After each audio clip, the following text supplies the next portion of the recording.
Hey guys, Donald Trump recently spoke at an anti-fighting anti-Semitism event. Sorry, and basically, we wanted to showcase the entire speech, so you can get the full thing. I'm just going to share my screen now, and we're going to go over and check it out. So it's on his actual YouTube. Let's see. A quick second. All right, this is the full thing. Here we go. Warn when it counts. Shop Arc'teryx. In the coffee machines, beans are freshly ground.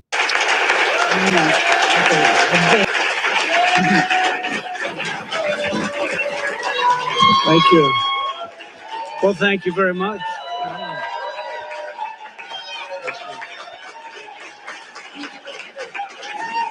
Thank you very much, Miriam. I don't know if you know it. It's a great lady. This is a great lady. That's Miriam Adelson, a Jewish billionaire. She's given over $100 million recently to Trump. Some say for him to be pro-Israel and for him to specifically possibly annex the West Bank. This is a great one. Thank you, Miriam. Thank you very much.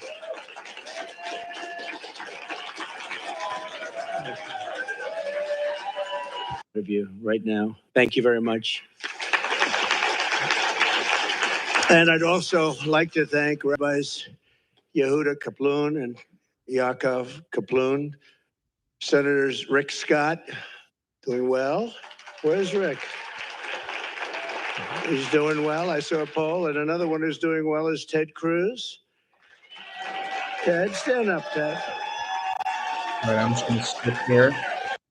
Thank you. Thank you. Mario Diaz, the White House doctor, took care of maybe Bush a little bit, and Obama, right? And then Trump. Here. Doctor, now he's a real job, but I appreciate it. A chance, and our candidate won in a landslide, right? All right. That was great. In the opening remarks, he's going through a lot of thank yous and sort of shout outs. So let's go to around, I think, 7. Should start at this point. That, Ted, I think that's very doable. 97 trillion. Most people don't know what that means. Right, Nobody knows. Policy. Nobody's ever heard in 10 years. I think rest. And we're up substantially in Pennsylvania, and those are the 3 that they did. And in the New York Times poll even, which is shocking because, I wouldn't say they love me. I wouldn't say I love them either. But I'm up by 9 in the Midwest. That's a big one. And the Atlanta Journal-Constitution, we're up by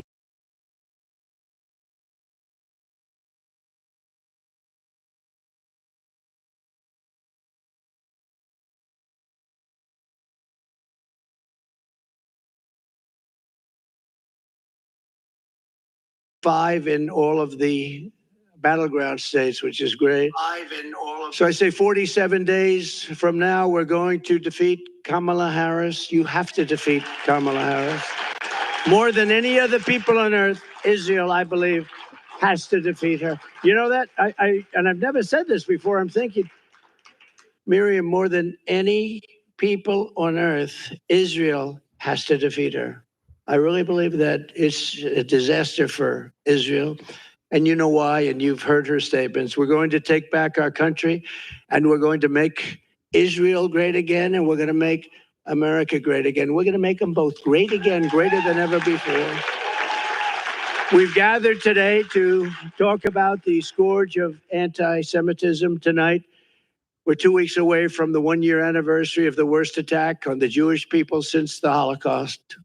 Without question, on October 7th, which would have never happened if I was president, by the way, I have to always preface it by saying it would have never, ever happened. Innocent men, women, children, and babies were tortured, maimed, kidnapped, and killed. It was an amazing sight, especially if you were able to see, and you don't want to necessarily see it, some of the tapes and film that was made of the atrocity. It was a wake-up call for the entire world, and you have to take it that it is a wake-up call. Get smart. Instead, even here in America, Jewish citizens have been forced to endure the worst outbreak of anti-Semitism in many generations. And so many people shockingly even deny the attack took place. This is a new thing. I saw it recently where they're interviewing people. They said, well, we don't know if there was an attack. I don't know. It's just so terrible. And, you know, there were people I read many times during the Holocaust, we had people denying it. They were deniers. They said, we don't believe it ever took place. And it's a terrible thing when they say that. Anything like what is happening right now. I never thought you'd ever see a thing like this ever happen. It's beyond belief. You know, 15 years ago, Israel was the strongest lobby, if you want to use the word lobby, had the strongest representation of people like this. These are great people, Miriam. But the strongest there was, if you Again, that's Miriam Adelson, a Jewish billionaire. She gave him $100 million recently. So he's definitely indebted to her.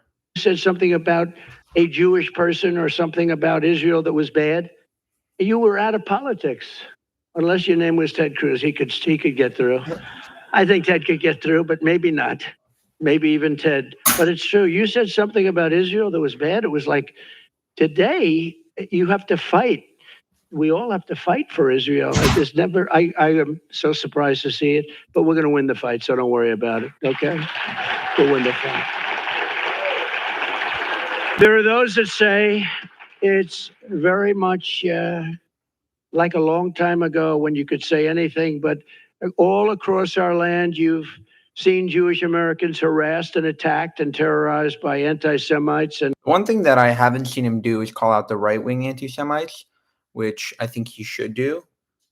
Listen, obviously he's the most pro-Israel president there is, and he's been very with the Jewish people, but associating himself with some of these people gives some Jewish people the wrong impression of what he really is. And Hamas sympathizers. I can't believe what we've been witnessing over the last year. Actually, I've watched it in great detail. I've watched it, and I've watched it take place. It's hard to believe, yet despite presiding over this explosion of anti-Semitism, Kamala Harris has done absolutely nothing. She has not lifted a single finger to protect you or to protect your children or to even protect you with words. I'm here today to tell the Jewish American community that this ugly tide of anti-Semitic, pro-Hamas bigotry and hate will be turned back and crushed starting at noon on January 20th, 2025. Thank you.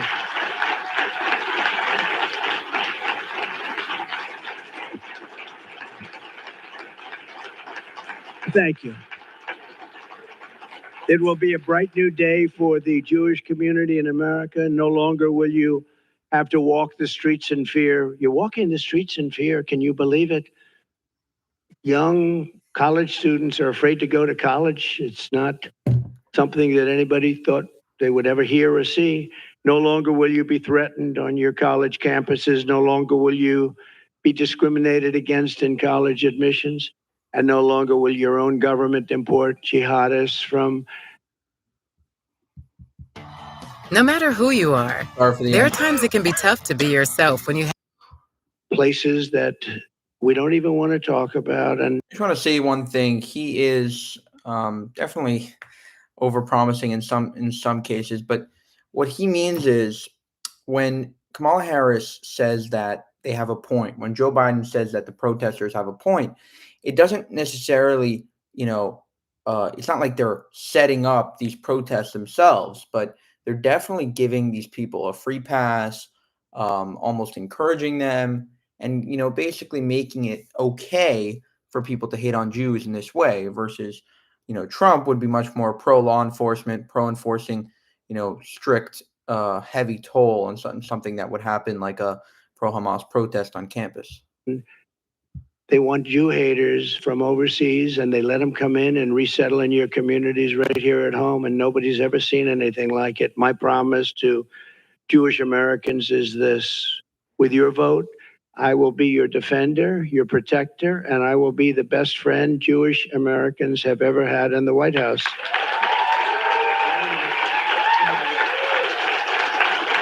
You know that. Thank you.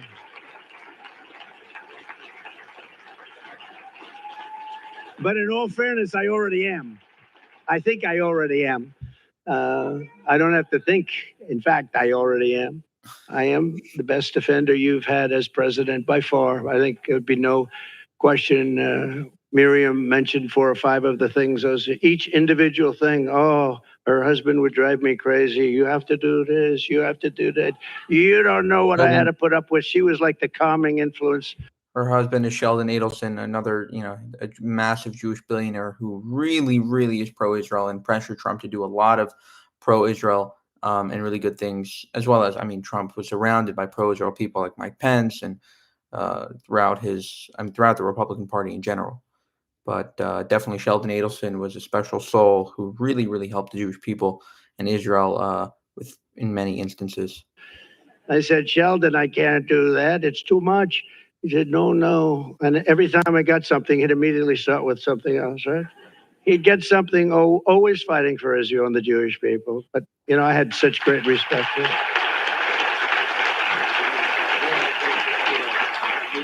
It's true, though. She had to sometimes tell him, calm down. You just had a big victory. Let's celebrate. No, we have to immediately start. Let's see if we can do Golan Heights. How about Golan Heights? They've been trying to get it for 72 years.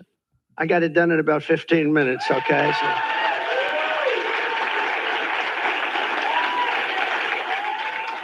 Even Sheldon couldn't believe that one, I'll tell you. Even Sheldon couldn't believe that one. He said, we just got Golan Heights. A lot of the credit for Golan Heights has to go to David Friedman, an incredible, Israel's America's ambassador to Israel, who really, really helped Trump see the vision and the future of Israel continuing to grow land and continuing to exist with peace through strength. And just an incredible man, David Friedman. Check him out. They didn't even ask for it. I actually gave you that one. You didn't ask for it, but I thought it was important. Ground zero for the outbreak of the anti-Jewish hate under Kamala Harris has been our college campuses. At UC. Someone just wrote in the comments, how did he help Jews in Israel? Well, if you listen, he'll probably tell you. But with regard to Israel, he did the Abraham Accords. He gave us Golan Heights. He gave us sovereignty over the he also gave us sovereignty over East. He made Jerusalem the capital. With regard to Jews, his daughter is Jewish, son-in-law is Jewish. He's surrounded by Jewish billionaires. Miriam Adelson gave him $100 million to be pro-Israel, so he's basically in our pocket, so to speak. He's pro-Israel, pro-Jewish. He's never shown that he hasn't been. LA a few months ago, Marxist thugs dressed up like terrorists and created, quote, Jew exclusion zones, blocking Jewish students from entering parts of the campus. Can you imagine that? A week after the October 7th attack on Israel, anti-Semites at Miami University in Ohio sent Jewish students and staff an email that said, quote, the best Jew is a dead Jew, end of quote. This is stuff that's not even thinkable. And the colleges do nothing about it, too. Most of them. At Baruch College, a mob of Hamas supporters targeted a group of innocent Jewish freshmen at a welcoming dinner, shouted slurs and mocked them for the death of Jewish hostages in Israel. At Princeton University, radical activists displayed the Hezbollah flag very proudly. At Columbia, you watched that along with everybody else. It was terrible. They took control of the school buildings, these magnificent buildings. They beat the hell out of them, by the way. And the campus became so dangerous for Jewish students. He's referring to a couple of months, probably 4 or 5 months ago, where they took over, NYU, I think UCLA. There were a lot of crazy protests happening over there. At the university, rabbi told them, please go home, go home. A Yale professor called October 7th an extraordinary day. It was a great day, he said. A Cornell professor said that these heinous attacks were, quote, exhilarating and energizing to everyone. Kamala Harris said that the radical demonstrators on college campuses were, quote, human emotion should be this way. This is her message. This is somebody that's among two people. So we started off with 350 million. Of course, we really don't know how many people we have in the country anymore. They're coming in so fast at the border. Many criminals, many from jails, prisons, many from mental institutions, from insane asylums, terrorists. They're pouring in at levels we've never seen before. And she was the border czar. She now says she wasn't, but she was still in charge of the border. She's the one that did it. And I will tell you, the message that she gave is wrong. It's dangerous and it's unbefitting a candidate for the president of the United States. So think of it. Let's assume 350 million. We're down to 2. I told our great First Lady the other day, well, we're down to 2, and now we're leading in the polls by, I think, a lot. I'm calling on Kamala Harris to officially disavow the support of all Hamas sympathizers, anti-Semites, Israel haters on college campuses and everywhere else.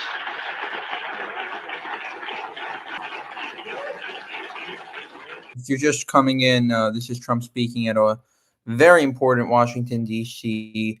Fighting Anti-Semitism event. Douglas Murray also spoke. A lot of important people were here, and this was very anticipated.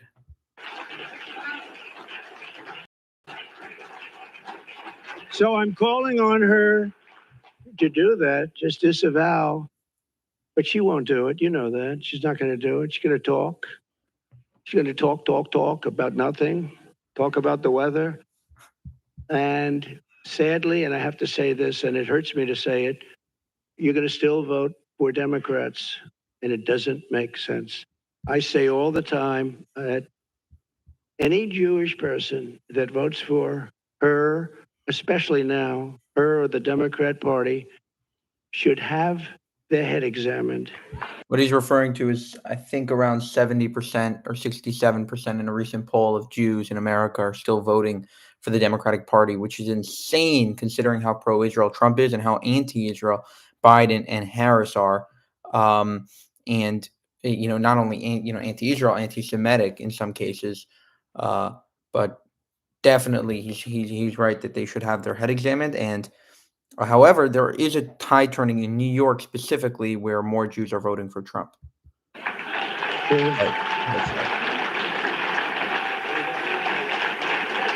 true. And, I just find it so hard to believe. And part of it is habit, I guess.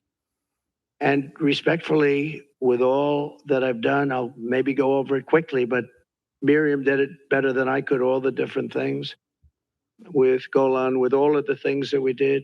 And really, the one thing we didn't mention is I terminated the Iran nuclear deal. And that is, I think, the biggest of them all. But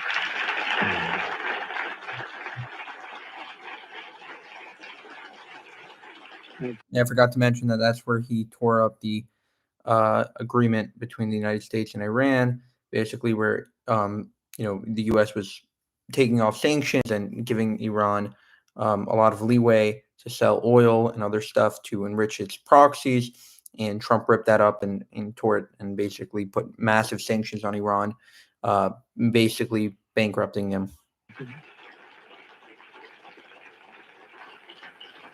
the problem is we could have had a deal, any deal we wanted. Michael knows that better than anybody. But Biden and Harris, and nobody knows it. When you say Harris, people say, who's Harris? You have to say Kamala, because nobody knows who the hell Harris is. That's her last name.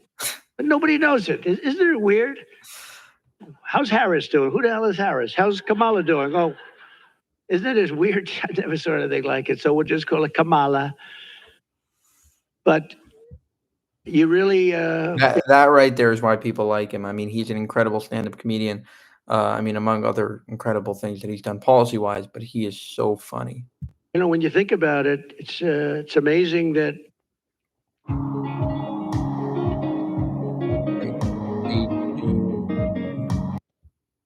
You're such nice people, because a lot of people wouldn't allow that to happen. We're joined today by several dozen Jewish American students from colleges across America. Thank you all for being here. And here's what I will do to defeat anti-Semitism and defend our Jewish citizens in America. My first week back in the Oval Office, my administration will inform every college president that if you do not end anti-Semitic propaganda, they will lose their accreditation and federal taxpayer support. And that's a major deal. That is, real consequences.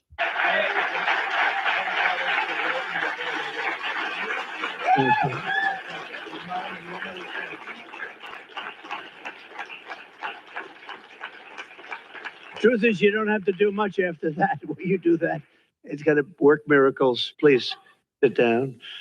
We will not subsidize the creation of terrorist sympathizers, and we're not going to do it certainly on American soil. We're not going to do it anywhere. Next, I will inform every educational institution in our land that if they permit violence, harassment, or threats against Jewish students, the schools will be held accountable for violations of the civil rights law. Very important. Jewish Americans must have equal protection under the law. They're going to get it. At the same time, my administration will move swiftly to restore safety for Jewish students and Jewish people on American streets. Jews have been beaten on their way to synagogue in Los Angeles just recently, beaten on their way. Jewish American businesses have been vandalized, yet once again, the Harris-Biden administration has done absolutely nothing about it, doesn't even comment. Here in Washington, radical Hamas supporters tore down the American flag in front of Union Station, set it on fire, and hoisted the Palestinian flag, while police officers and they were spray painting at police officers and at the beautiful monuments surrounding the area and the flag, lions, people. And it was being in the construction business, this is a stone, it's limestone, that when you spray paint limestone, you'll see it in 100 years. They can take it off, but they can't really take it off. You'll see everything that they said in 100 years. It's a very porous stone. And what they've done is unbelievable. But I don't see them getting long sentences in prison like happened to other people. I don't see them even being approached or attacked in any way. They allow them to do it.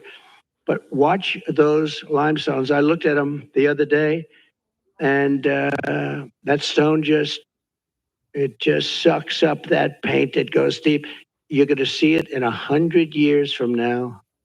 Kamala Harris, let them go.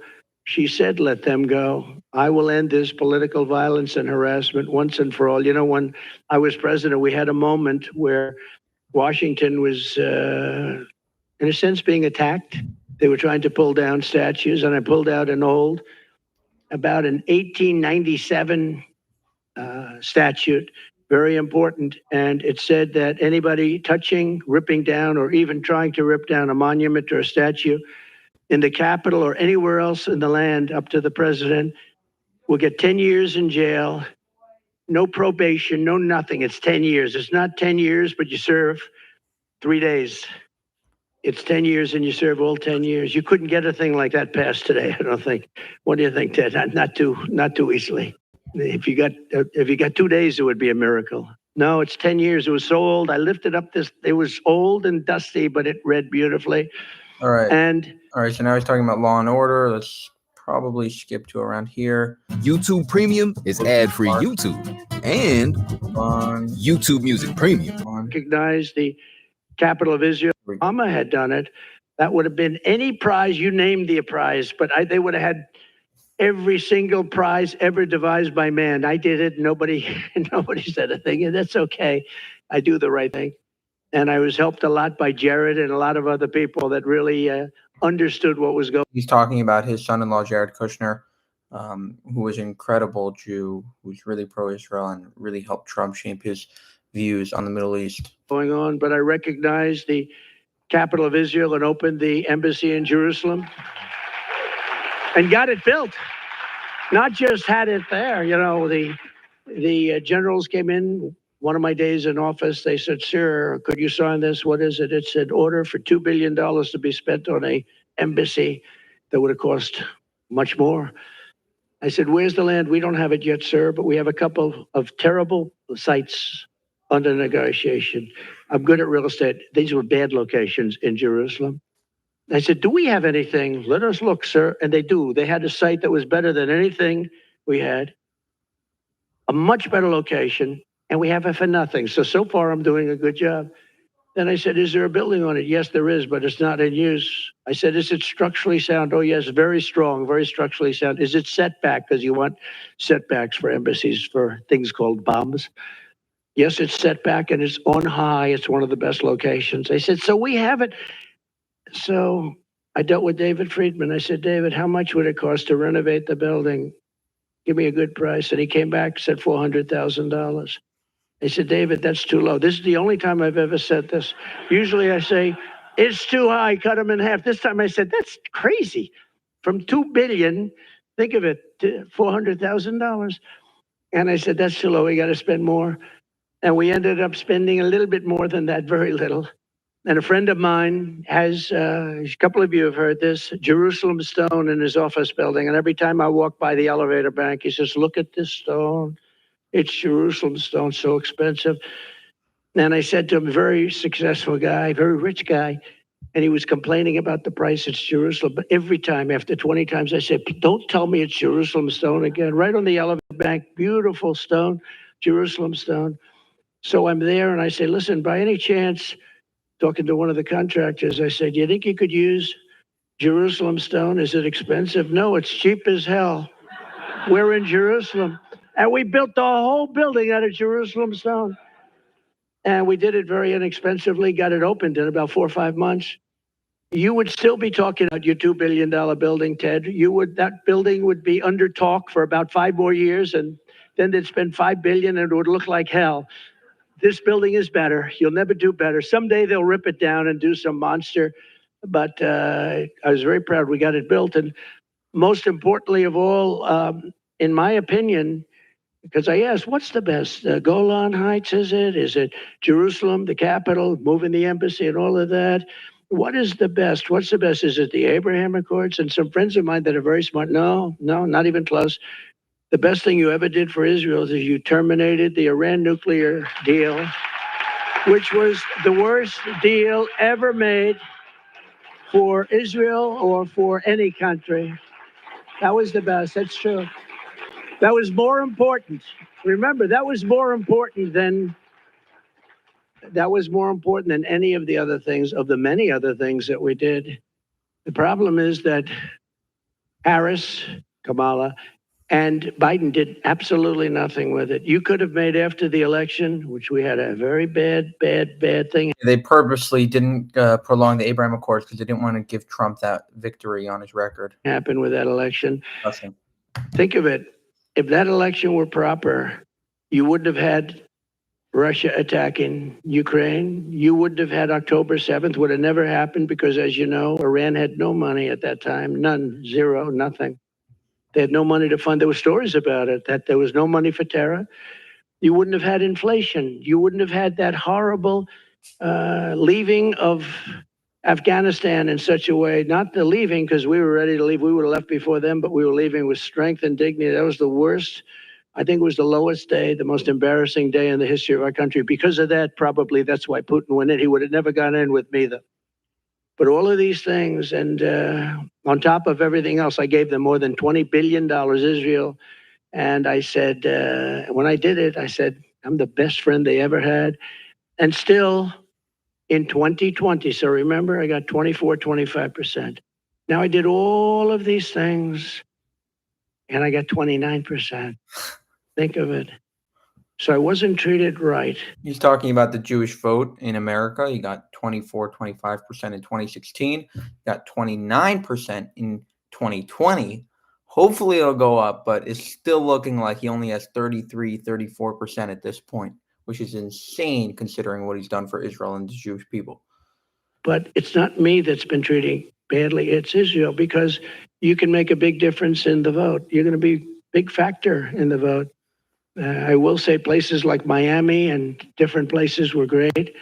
But honestly, I went from 25 to 29, and based on what I did and based on my love of the same love that you have, I should be at 100. I should be at 100. But let me give you the bad news. A poll, I just told you how good the polls are, but we need every vote we can get. The current polling has me with Jewish citizens, Jewish people that's supposed to love Israel.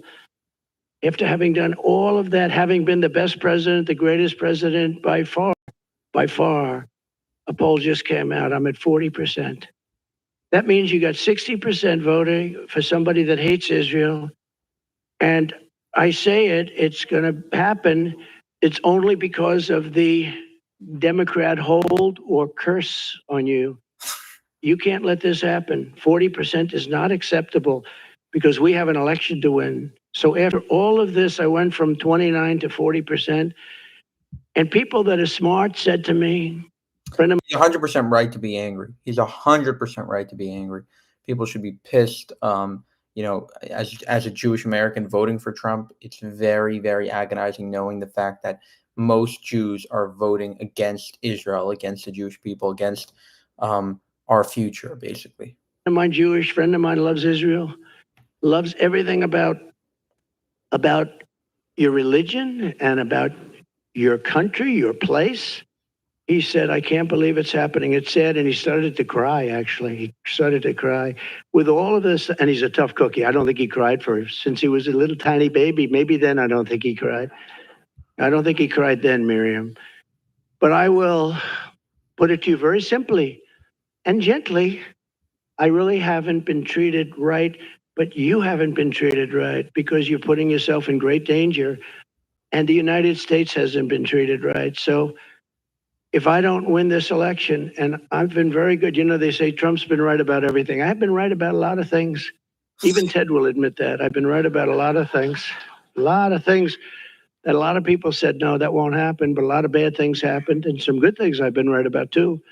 And I only want to be, so I'm not going to call this as a prediction, but in my opinion, the Jewish people would have a lot to do with a loss. If I'm at 40%, if I'm at 4, think of it, that means 60% are voting for Kamala, who in particular is a bad Democrat. The Democrats are bad to Israel, very bad. They'll never change because they have a section of their party now which has become amazingly and quickly very powerful vote-wise. I mean, Chuck Schumer is a Palestinian. Who would have thought that was going to happen? What the hell happened to him? I saw him the other day. He was dressed in one of their robes. Now, that'll be next. No. He's referring to when Chuck Schumer called called for Netanyahu to resign, but also again, you know, constantly calling for Israel to you know, basically do a ceasefire and all this fucking bullshit talk from the radical left. No, Chuck Schumer is Hamas all the way. I don't know what the hell happened to him. If you support him, you're crazy. I have never seen his change may be bigger than Kamala on fracking in Pennsylvania, okay? But if we don't win this election, Israel, in my opinion, within a period of 2 to 3 years will cease to exist. It's going to be wiped out. That's what's going to happen. It's a tough thing to say, but what difference does it make from my standpoint? I have to tell you the truth, and maybe you'll be energized because there's no way that I should be getting 40% of the vote. I'm the one that's protecting you. These are the people that are going to destroy you, and you have 60% of the Jewish people essentially voting for them. If I do win, Israel will be safe and secure, and we will stop the toxic poison of anti-Semitism from spreading all over America and all over the world. We'll get it stopped. But if I don't win, I believe Israel will be eradicated. And you can't let that happen. And I don't think you will let that happen. So you have to, Rabbi, you have to get everybody together and you have to get them to vote because it's crazy to say I'm at 40%. And when I heard that number today, it just came out today. When I heard that number today, I think it was insulting to our country. It was insulting to Israel. You know, it's very interesting. They did a poll in Israel. I'm like at 99% favorable. I could run for, right now, I could run for any office in Israel. But in Israel, they love me. Here, not so much.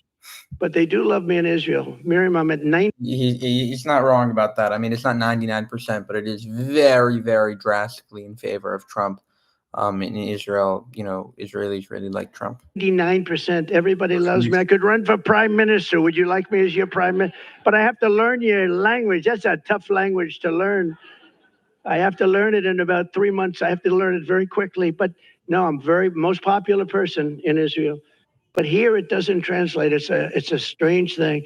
So we have to save Israel. Look, you're here for a reason. We have to save Israel. This is no longer games. This is no longer games. This is the saving of Israel. And I'm going to mention it. We're making a big statement in a little while at another conference, also very important. And I'm going to mention it again and again. I believe that Israel will be wiped off the face of the earth if I don't win. And that's a big statement. That's a horrible statement to make. And it's just the way I feel. And a lot of people in this room agree with me. Because look at what's happened in the last 2 years. I have never seen anything like it, where something has gone so down so fast, where even Jewish people are protesting in these groups. They're Jewish people. People wearing yarmulkes are in these groups that are protesting with 100,000 people. So they have to change their way, because with your vote, you can reject anti-Semitism in our schools, in our communities, in our foreign policy, and in our immigration system. But all of that starts by rejecting Kamala Harris at the ballot box. She is anti-Israel and she is anti-Jewish, and you got to get smart to it.